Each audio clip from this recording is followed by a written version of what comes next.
Good morning. So I'm on summer break and I felt like I wanted to make a video about one of my favorite things outside of teaching, and that is budgets. And I love budgets. I love making them. I love keeping track of them. I just really like budgets. I'm a strange creature. I am not a professional by any stretch of the word. I took college level accounting classes when I was in high school. I actually used my college level accounting classes to count for one of my math credits in college, so that's kind of how much I liked it. If I didn't teach, I would probably be an accountant because I like budgets, I like the structure of them, I like the math involved with money. It just makes me happy. So I decided that I wanted to make a video about it. So this is my general budget. This is the one that I built and then modified to fit mine and my husband's needs. But this is my general one that I have shared with my sisters and some friends. And I think it's kind of a good setup and it can work for lots of different people. So let's start with the first thing, month and notes. So I do my budgets on paper. I've made them all in Excel and then I print them off. I print out all 12 of them for the whole year. I fill in the months, I hole punch them, and I stick them into my binder. That's me. If you want to keep them digital, go for it. If you want to print them, it's a great way to keep track of things. So I have the month up here, and then I have notes down here along the side. Notes are for those unexpected things that come up in the budget. So recently I busted my glasses and we had to buy new ones. And so for that month that I had to purchase my glasses, I put a note, 6, 7, bought new glasses, wrote the amount in. Next month we have the air conditioning guy come out to look at our air conditioner. That's not a routine expense. That's not a routine budget item. And so that's going to go in the notes category. Okay, so that's what the notes are for. It can also be, I got paid an extra $500. So notes are just for those unexpected things that you need to help keep track of. All right. With that said, let us move over to allotted, actual, and difference. So allotted is what you think you're going to be getting.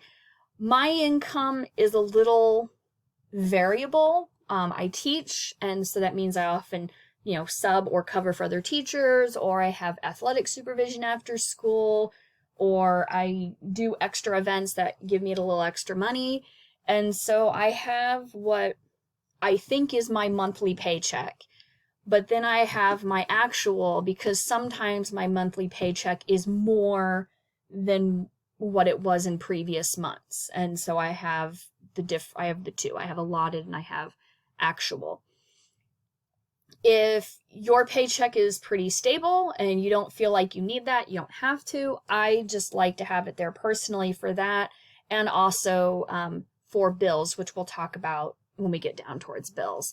And then obviously differences, well, what's the difference between the two? Did I bring in more money than expected, or did I bring in less money? I come from a 2-income household, so 2 incomes. If you had 1, just take out 2, or if you have 3 sources of income, add in whatever, and then just make sure you have your total here. I am not going to really talk about the benefit of having a digital budget at the moment, but maybe in another video we'll talk about it. But I do like the total part. I think that's important even if you're writing down your budget. Okay, the rest of the budget. So the rest of the budget is kind of in order of when it happens. So for most of us, I imagine rent is due the 1st, your mortgage is due on the 1st. So that is why mortgage or rent, if you are renting, is up at the top, because that's going to be the first thing that's out of your check, out of your bank account. And that's why it's there. The next category is savings. I just went with the 3 general things I think people use for savings, general savings, IRA, either the traditional or the Roth, and then stocks. So just put those there, and then again, total it up. So really, when you're doing your budget, you think about all of the different categories, but you also keep track of how much you're putting into each category, because you do want to be saving money. And if you're keeping track of your total savings as well as all of your expenses, then that kind of allows you to go, well, maybe I can push a little more money in to savings if I, cut this down. But again, everyone is different, which leads me to spending accounts. So my husband and I have separate checking accounts that are our spending accounts. This is money that we get to play with that is not part of the household budget. It's our own money. I put money into it each month for the both of us, and we go on our separate ways, and we do what we want. Again, it's part of keeping track of our money. How much money has come in, how much money has gone out, and where did that money go? If we have children, or if you have children and you want to give them allowances, this might be somewhere where you would type in allowances, and you would type in how much money you are giving your kids for allowance. That's a whole nother issue. I got allowance as a kid. Very grateful I got allowance as a kid, because, that's how I made money. And then again, total. Okay, and then we'll go down a little bit and we get to bills. I have the bills written down in my budget according to the order they come in. So the first bill every month is internet. And then the second bill is electric, water's third, trash fourth, and then the insurances all come out together at the same time, and then the last one is phone. I have them in this order because I didn't know how else to do them. I have found it to be very helpful.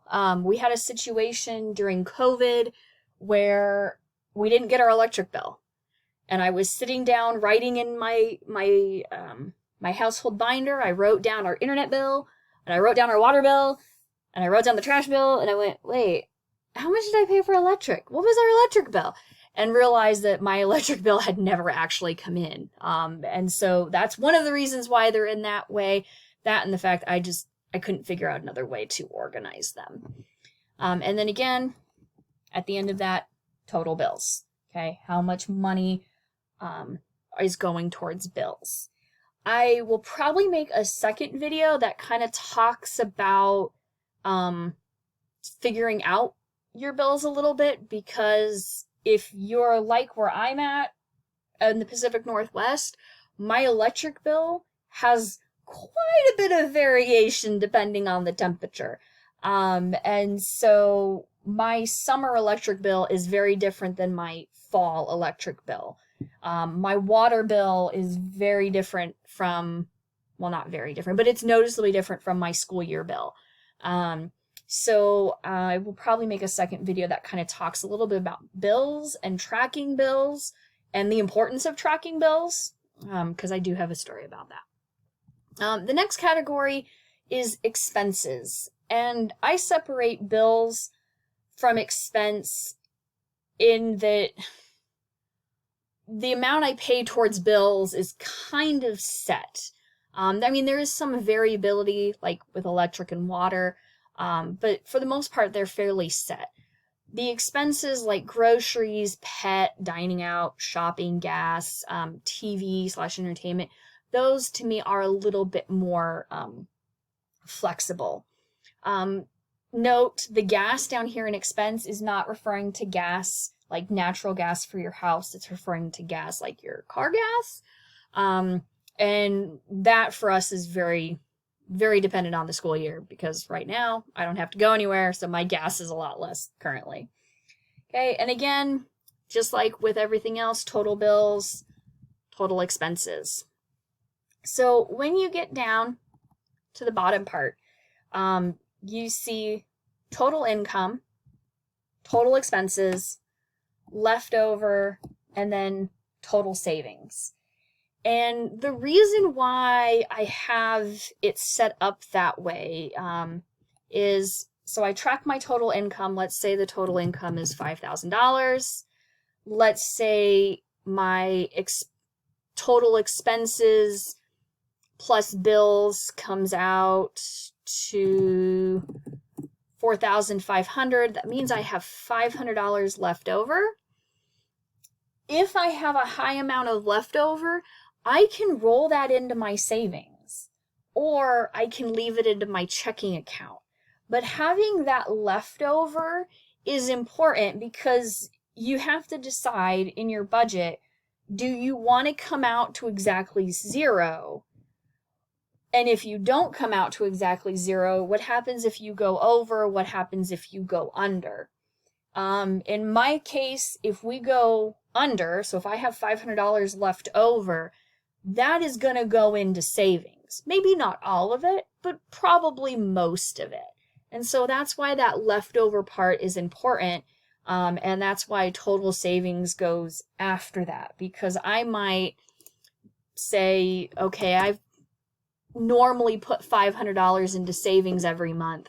I've got $500 left over. You know what? I'm going to actually take $200 of that leftover, and I'm going to put it into savings and then leave that $300 in my checking account. Okay, so it's kind of what works for you, but I just like to have it that way for myself. Okay. I will say one of the upsides to a digital spreadsheet is you can actually set up your Excel spreadsheet to have formulas, and it does all of the math for you, and you just type in your numbers. On mine, all of my allotted numbers are already typed in, and I have the formulas typed in. And so when I print it off, everything is there. And then in the next year, when I update or edit my thing, I can just change my numbers and all the math automatically does it for me. Excel is beautiful. But anyway, so this is my general video on budgets. I will make another video once I can figure out how to make my webcam do what I want it to do on setting up bills and also tracking bills, because I think tracking your bills is an important thing to do. It, allows you to catch where your money is going. So anyway, well, thank you for watching my video on budgets, and have a wonderful day.